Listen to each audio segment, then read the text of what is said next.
Hi everyone, welcome back to the Bong academy YouTube channel. আমি তোমাদের সৌমেন দা। তো গতকালকে লোকসভা ভোটের দিনক্ষণ ঘোষণা করা হয়ে গেছে। 7 দফায় ভোট হবে, তোমরা সকলেই জানো। আর যে রেজাল্ট এবং গণনা সেটা কবে হবে? 4 জুন। 4 জুন আই থিঙ্ক তোমাদের 4 জুন তোমাদের লোকসভা ভোটের ঘোষণা, রেজাল্ট ঘোষণা কিংবা তোমাদের গণনা হবে, ঠিক আছে। তো তোমাদের সামনেই WBP কনস্টেবলের এক্সাম রয়েছে, কলকাতা পুলিশেরও প্রিলিমিনারি এক্সাম রয়েছে, ওটার কথা পরে বলবো। তোমাদের আপাতত WBP কনস্টেবলের একটাই যেহেতু এক্সাম হবে, তারপরে মাঠ হবে, তারপরে তোমাদের ইন্টারভিউ হবে, দেন মেরিট লিস্ট প্রকাশিত হবে। তো তোমরা এক্সামের জন্য কতদিন হাতে সময় পাচ্ছ, কোন মাসে তোমাদের এক্সামটা টেন্টেটিভলি হতে পারে, সেই বিষয় নিয়ে আজকের এই ভিডিওতে আলোচনা করব। তার সঙ্গে সঙ্গে কত স্কোর করলে তুমি চাকরিটা পাবে, অ্যাকচুয়ালি সেফ জোন কোনটা তোমার, সেই বিষয় নিয়েও আজকের এই ভিডিওতে আলোচনা করব। কোথা থেকে পড়বে না পড়বে A to Z আজকের এই ভিডিওতে তোমাদের সঙ্গে আলোচনা করতে চলেছে। তো আজকের এই ভিডিওটা তোমরা যারা WBP কনস্টেবলের ক্যান্ডিডেট রয়েছে পুরোপুরি দেখার চেষ্টা করবে, অনেক ইম্পর্টেন্ট হতে চলেছে আজকের এই ভিডিওটা। আর তোমরা যদি এই চ্যানেলে নতুন হয়ে থাকো অতি অবশ্যই চ্যানেলটাকে সাবস্ক্রাইব করে পাশে থাকা বেল আইকনটাকে প্রেস করে দেবে। যে কোনো ছোটো বড় আপডেট, অথেন্টিক আপডেট পেতে অতি অবশ্যই চ্যানেলটাকে সাবস্ক্রাইব করে দেবে। আর তোমরা যারা এখন আমাদের টেলিগ্রাম চ্যানেলে যুক্ত হওনি অতি অবশ্যই যুক্ত হয়ে যাও, কারণ টেলিগ্রাম চ্যানেলে যে কোনো আপডেট সর্বপ্রথম আমরা শেয়ার করে থাকি। তাছাড়াও তোমাদের আপকামিং এক্সামের জন্য বিভিন্ন নোট আমরা প্রোভাইড করতে চলেছি টেলিগ্রাম চ্যানেলে, সম্পূর্ণ ফ্রি অফ কস্ট তোমরা নোটগুলো পাবে। আপকামিং WBP এক্সামে তোমাদের প্রচুর কাজে লাগবে, ঠিক আছে। তো তার জন্য অবশ্যই টেলিগ্রাম চ্যানেলে যুক্ত হয়ে যাও, ভিডিও ডেসক্রিপশন বক্সে লিঙ্ক দেওয়া রয়েছে। বন্ধুরা, তোমরা যারা বিভিন্ন এক্সামের জন্য প্রস্তুতি নিচ্ছ, যেমন WBP constable, KP constable, WBP SI, KP SI, RPF constable, RPF SI, clerkship, group D, NTPC, তুমি যে কোনো এক্সামের জন্য প্রস্তুতি নাও না কেন, অতি অবশ্যই তোমাকে মক টেস্ট দেওয়া উচিত। মক টেস্ট না দিলে তুমি কিন্তু বাকিদের থেকে অনেকটাই পিছিয়ে থেকে যাবে। মক টেস্ট দিলে কি হয়, তোমার দুর্বল জায়গাটা তুমি খুঁজে বার করতে পারো এবং সেটাকে ইমপ্রুভ করতে পারো এবং চাকরির দোরগোড়ায় কিন্তু তুমি পৌঁছে যাও। তো তুমি যে কোনো দাদার কাছ থেকে, স্যারের কাছ থেকে শুনে থাকবে, টেক্সট বুক মক টেস্ট দেওয়ার জন্য অল ওভার ইন্ডিয়াতে বেস্ট। এখানে 70,000 প্লাস মক টেস্ট অ্যাভেলেবেল রয়েছে। 700টা এক্সামের জন্য তুমি যে কোনো ল্যাঙ্গুয়েজে কিন্তু মক টেস্ট দিতে পারো। বর্তমানে WBP কনস্টেবল, KP কনস্টেবল, তোমাদের WBP SI এর কিন্তু ফর্ম ফিল আপ চলছে এবং সামনে এক্সাম। তো তোমার টেক্সট বুক এর কথা মাথায় রেখে তোমাদের জন্য মার্চ ইনিং সেল নিয়ে চলে এসেছে। 17 থেকে 19 মার্চ অবধি WBPর মক টেস্ট কিন্তু অ্যাভেলেবেল করে দিয়েছে। টেক্সট বুক মাত্র 219 টাকায় কিন্তু 1 বছরের জন্য তোমরা কিন্তু টেক্সট বুকে তোমরা মক টেস্ট দিতে পারো মাত্র 219 টাকায়। তোমরা যদি বাজারে একটা বইও কিনতে যাও তাহলে কিন্তু 400 থেকে 500 টাকা পেয়ে যাবে। বাট 1 বছরের জন্য 219 টাকায় 499 টাকার যে ইয়ারলি পাস, সেটা তোমরা মাত্র 219 টাকায় পেয়ে যাবে। আর তোমরা যদি ইয়ারলি পাস প্রো নিয়ে নাও, যেখানে এক্সট্রা কোশ্চেন অ্যাড রয়েছে, তাছাড়াও প্রিভিয়াস ইয়ার কোশ্চেন রয়েছে, মাত্র 360 টাকায় পেয়ে যাবে। তোমরা 699 টাকার জিনিস 360 টাকায় পেয়ে যাবে। আর বং 10 যদি কুপন কোডটা ইউজ করে ফেলো তাহলে কিন্তু তোমরা আরও 12% এর মধ্যে ডিসকাউন্ট পেয়ে যাবে। তো 1 বছরের জন্য মক টেস্ট দিতে পারবে। সামনেই যেহেতু WBP KP রয়েছে, তো মক টেস্ট ছাড়া তুমি কিন্তু এক্সাম ক্র্যাক করতে পারবে না। তো এখনই টেক্সট বুকে জয়েন হয়ে যাও, ভিডিও ডেসক্রিপশন বক্সে লিঙ্ক দেওয়া রয়েছে, সেখানে ক্লিক করে বং 10 কুপন কোডটা ইউজ করো এবং টেক্সট বুক দেওয়া, টেস্ট সিরিজ দেওয়ার জন্য অবশ্যই মক টেস্ট দেওয়ার জন্য টেক্সট বুকে কিন্তু জয়েন হয়ে যাও। এর থেকে ভালো প্ল্যাটফর্ম নেই। তুমি যে কোনো দাদা স্যারের কাছ থেকে কিন্তু টেক্সট বুকের কথা শুনে থাকবে এবং দেখে থাকবে, কারণ এটা নাম্বার 1 মক টেস্ট দেওয়ার জায়গা। তো অবশ্যই যুক্ত হয়ে যাও, ভিডিও ডেসক্রিপশন বক্সে কিন্তু লিঙ্ক দেওয়া রয়েছে। ফার্স্ট অফ অল তোমরা এক্সামের জন্য একটাই যেহেতু এক্সাম, কম্পিটিশন সেই লেভেলের হবে। আশা করা যাচ্ছে তোমাদের 10 থেকে 15 লাখের কাছাকাছি ফর্ম ফিল আপ হবে, ঠিক আছে। কারণ প্রথমে এক্সাম, একটা জিনিস খেয়াল রাখবে যে এখানে তোমার অল ওভার ওয়েস্ট বেঙ্গলে যত ক্যান্ডিডেট আছে প্রায় প্রত্যেকেই কম বেশি ফর্ম ফিল আপ করবে। কারণ প্রথমে এক্সাম, তারা মাঠে যাবে না, বাট নিজেকে যাচাই করার জন্য ফর্মটা ফিল আপ করবে। সেখানেই কিন্তু কম্পিটিশনটা বাড়বে। যাদের হাইট শর্ট আছে কিংবা যাই হয়ে থাক না কারো, তারা CGL, CHSL কিংবা তোমার WBCS লেভেলের কিংবা তোমার সাব ইন্সপেক্টর লেভেলেরও যদি তারা পড়াশোনা করে, যে কোনো এক্সামের জন্য প্রস্তুতি নিচ্ছে, তারা নিজেকে যাচাই করার জন্য, যেহেতু এত বড় একটা এক্সাম হচ্ছে ওয়েস্ট বেঙ্গলে, তো তার জন্য তারা নিজেকে যাচাই করার জন্য কিন্তু যাবে। তো সেখানেই কিন্তু তোমাদের কম্পিটিশনটা বাড়িয়ে দেবে। তো তোমাকে কত স্কোর টার্গেট রাখতে হবে, তোমাকে রাত দিন খেটে এখন কিন্তু পড়াশোনা করতে হবে। তোমাকে ঘুমাতে কম হবে, পড়তে বেশি হবে, ঠিক আছে, জাগতে বেশি হবে।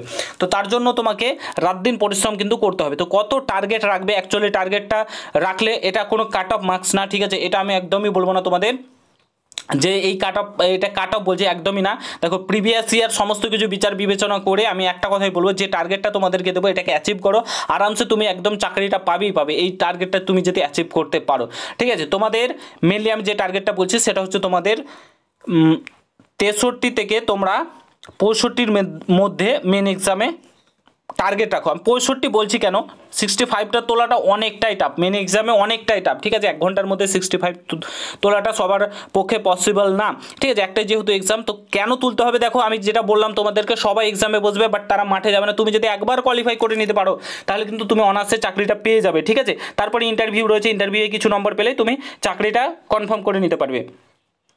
তো তোমার এখানে আমি একটা কথাই বলবো, তো 65 টার্গেট রাখো, এই নম্বরটা নেমে আসবে 60-এর কাছাকাছি যদি তোমার নম্বর থাকে, ঠিক আছে। 60-এর কাছাকাছি তোমার যদি নম্বর থাকে তাহলে কিন্তু তুমি চাকরিটা পেয়ে চাকরির দোরগোড়ায় কিন্তু পৌঁছে যাবে, ঠিক আছে। 65 টার্গেট রাখলেই যে তুমি 65 পাবে এটা কোনো দিনও না, কমে যায় নম্বরটা, অনেকটাই কমে যায়। তো তার জন্য বলছি তোমরা 65 টার্গেট রাখো, ঠিক আছে। এই স্কোরটা টার্গেট রাখো, ঠিক আছে। 65 টার্গেট রাখো, তাহলে কিন্তু তোমরা চাকরির দোরগোড়ায় পৌঁছে যাবে, চাকরিটা কনফার্ম পাবে তুমি, আমি এইটুকুন বলতে পারি। এই নম্বরটা যদি অ্যাচিভ করতে পারো কনফার্ম, তোমাকে কেউ আটকাতে পারবে না।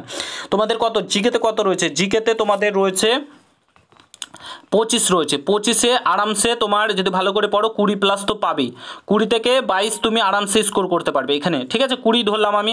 তোমার ম্যাথে তোমার 15টা নর্মালি তোমার কোশ্চেন থাকে, এগুলো তোমাকে অ্যাটেন্ড করতে হবে, এগুলো করতেই হবে, পারতেই হবে। তার সঙ্গে সঙ্গে 5টা কোশ্চেন এমন থাকবে মডারেট লেভেলে থাকবে, তারপরে 5টা একটু হার্ড লেভেলে, লেন্দি লেভেলে থাকবে, যেগুলো সময় সাপেক্ষ, মানে সময় নেবে। তো এই 5টা কোশ্চেন কিন্তু তোমাকে একটু করে আসতে হবে, তাহলে 20 40 তোমার অলরেডি ম্যাথ হয়ে গেল। রিজনিংয়ে 25 আছে, রিজনিংয়ে তুমি 20 থেকে 22 পাবে, ঠিক আছে। এখানে তোমার 60 আরামসে স্কোর হয়ে গেল। ইংলিশে অনেকেই দুর্বল, ইংলিশে আমি 4 থেকে 5 ধরলাম, আরামসে তুমি কিন্তু এই নম্বরটা অ্যাচিভ করে নিতে পারো। সিম্পল ক্যালকুলেশন, যত সিম্পলভাবে জিনিসটাকে নেবে তত তুমি ভালো স্কোর করতে পারবে। তুমি যদি বেশি ভেবে নাও এই বেশি পড়বো, এই করবো, সিম্পল স্মার্ট ওয়েতে পড়াশোনা করো, সিম্পলি জিনিসটাকে নাও, তাহলে কিন্তু তুমি স্কোর ভালো একটা স্কোর জায়গায় পৌঁছে যাবে, ঠিক আছে। সিম্পলভাবে জিনিসটাকে নাও, তাহলে কিন্তু ওই জায়গাটা আমি মুখে বলছি বাট এটাকে মানে করাটা অনেকটাই কঠিন, বাট কি বলে নামুমকিন না, হিন্দিতে বলে না, সেই হচ্ছে ব্যাপার। তো এটা কিন্তু ইম্পসিবল না, পসিবল, ঠিক আছে। বাট তোমাকে একদম স্মুথ ওয়েতে প্রত্যেক দিন রেগুলার বেসিসে পড়াশোনা করলে এটাকে অ্যাচিভ করতে হবে। হার্ড ওয়ার্ক করো, তার সঙ্গে সঙ্গে স্মার্ট ওয়ার্ক করো, তাহলে কিন্তু আরামসে তোমরা কিন্তু কোয়ালিফাই করতে পারবে, ভালো একটা স্কোর পৌঁছতে পারবে। আর যারা এই এক্সামে বসবে তারা কিন্তু প্রত্যেকে মাঠে যাবে না। এবার মাঠটা তোমার যদি স্ট্রং হয়ে থাকে, ফিজিক্যালি তুমি স্ট্রং হয়ে থাকো, তাহলে মাঠ কোয়ালিফাই করলে চাকরির দোরগোড়ায় কিন্তু অনেকেই পৌঁছে যাবে, ঠিক আছে। তো এই জন্য বলছি যত পারবে নিজেকে একদম পুরো ঝুঁকে দাও এই কনস্টেবলের চাকরিটার জন্য। একবার চাকরি পেয়ে গেলে বাস, বাবা মায়ের মুখে স্বপ্ন, যেটা স্বপ্ন দেখেছে তোমার বাবা মা সেটা পূরণ হবে, তোমার স্বপ্ন পূরণ হবে, খাকি উর্দি পড়ার স্বপ্নটা কিন্তু তোমার পূরণ হবে, ঠিক আছে। তো এই স্মার্ট ওয়েতে পড়ো, এইভাবে পড়ো, ঠিক আছে। এবার বইয়ের কথা যদি বলো, এই নিয়ে একটা আলাদা করে ভিডিও আসছে, ঠিক আছে। সেখানে কোন বইগুলো তুমি পড়বে, কোন বইগুলো তোমাকে পাশে রাখতে হবে অবশ্যই তোমাকে বলে দেবো। আপাতত তোমার কাছে যে কোনো বই থাকুক না কেন, সেই বইটাই ভালো হয়। আমি একটা বই পড়ো, ঠিক আছে। কনস্টেবলের জন্য বড় মোটা বই পড়তে হয় না, তুমি একটা যে কোনো বই পড়ো, একদম 10 বার 20 বার যতবার পারবে রিভাইজ করো, ঠিক আছে। রিভাইজটাই মেন। কনফিউশনে যখনই কোশ্চেন মারবে তখনই ভুল হবেই হবে, ঠিক আছে। এইভাবে কিন্তু WBPRB বোর্ড যে কোনো বোর্ডই কোশ্চেন তৈরি করে রাখে, ঠিক আছে। তো ভালোভাবে একটা বইকে পড়ো, তাহলে কিন্তু আরামসে কোয়ালিফাই করতে পারবে, ঠিক আছে। আশা করি ব্যাপারটা তোমাদেরকে বুঝাতে পেরেছি। তো এবার আসছি তোমার যে এক্সামটা কতদিন, মানে কতদিন তোমরা সময় পাবে, ঠিক আছে। এক্সামের জন্য তোমরা অ্যাকচুয়ালি কতদিন সময় পাবে। দেখো তোমাদের লোকসভা ভোটের যে গণনা সেটা 4 জুন হচ্ছে, ঠিক আছে। 4 জুন, জুন মাস তো বাদ দাও, জুলাই মাসও বাদ দাও, এই দুটো মাস বাদ দাও। আমি তোমাদেরকে বলছি এর আগে WBPRB আপাতত 3টি মাস সময় দেয় ফর্ম ফিল আপের পর। তোমাদের ফর্ম ফিল আপ শেষ হচ্ছে মার্চ মাসে, ঠিক আছে। মার্চ মাসে শেষ হচ্ছে এপ্রিল, মে, জুন, ঠিক আছে। 3টে মাস হয়ে গেল। জুলাই বাদ দাও, 1 মাস সময় নেবে।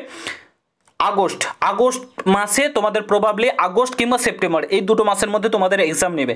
কারণ একটা এক্সাম একটু সময় নেবে, আর এত ফর্ম ফিল আপ হবে, অ্যাডমিট কার্ড, স্কুল কন্ডাক্ট করে, এগুলোতে WBPRB সময় নেবে, সময় নেওয়ারই কথা। কারণ এত এক্সাম কন্ডাক্ট করানোটা এত মানে পরীক্ষার্থীর সম্ভব না, ঠিক আছে। তো ভালো করে তোমরা প্রত্যেকে ফর্মটা ফিল আপ করবে, আর এটাই বলবো ভালো করে ফর্মটা ফিল আপ করবে। আর তোমাদের এতগুলো কন্ডাক্ট করতে সময় নেবে WBPRB, তো 4 থেকে 5 মাস তোমরা আরামসে সময় পাবে, 6 মাসও সময় পেতে পারো, ঠিক আছে। তোমরা টেন্টেটিভ মান্থ যেটা ধরে রাখবে সেটা হচ্ছে তোমার কি বলে এই আগস্ট সেপ্টেম্বর, আগস্টটাকে ধরে রাখো, তাহলে পড়াশোনা করতে সুবিধা। আগস্ট মাসের আগেই পুরো সিলেবাস রিভিশন সম্পূর্ণ কিছু মানে কমপ্লিট থাকা চাই, ঠিক আছে। একদম 5-6 বার যাতে রিভিশন হয়ে যাবে অলরেডি, ঠিক আছে। তো সেই অনুযায়ী পড়াশোনা করে আগস্ট মাসটাকে টার্গেট রেখে, পরবর্তীকালে যদি পিছোয় তো পেছাবে কোনো ব্যাপার না, বাট আগস্ট মাসকে টার্গেট করেই কিন্তু সেইভাবে পড়াশোনা করো, তো তাহলে কিন্তু তোমরা চাকরির দোরগোড়ায় পৌঁছে যাবে। বুঝতে পেরেছো আশা করি ব্যাপারটা। এবং অল দ্য বেস্ট, প্রত্যেকে ভালোভাবে পড়াশোনা করো এবং নিজেকে তৈরি রাখো, যে নাম্বারটা বললাম সেটাকে টার্গেট রাখো, তাহলে কিন্তু জবটা তোমরা পাবে, পড়াশোনা করলেই জব পাবে, ঠিক আছে। এমন না যে পাবে না, প্রত্যেকে জব পাবে। তো ভালোভাবে পড়াশোনা করো, এটাই বলবো। কোনো কিছু জানা থাকলে কমেন্ট বক্সে জানাতে ভুলবে না। ফর্ম ফিল আপটা দয়া করে ভালো করে করো। আর এডিটিং উইন্ডো তোমাদের ওপেন হবে আই থিঙ্ক মার্চ মাসেই, এই এপ্রিল মাসে সরি, তখন ঠিকঠাক করে নেবে। অনেকেরই ভুলভ্রান্তি হয়েছে, সেগুলো ঠিকঠাক করে নেবে, ঠিক আছে? আশা করি ব্যাপারটা বুঝতে পেরেছো, বোঝাতে পেরেছি। যদি কোনো কিছু জানা থাকে কমেন্ট বক্সে জানাবে। ভালো করে পড়াশোনা করো। দেখা হচ্ছে নতুন ভিডিওর সঙ্গে বন্ধুরা। গুড বাই, জয় হিন্দ, বন্দে মাতরম।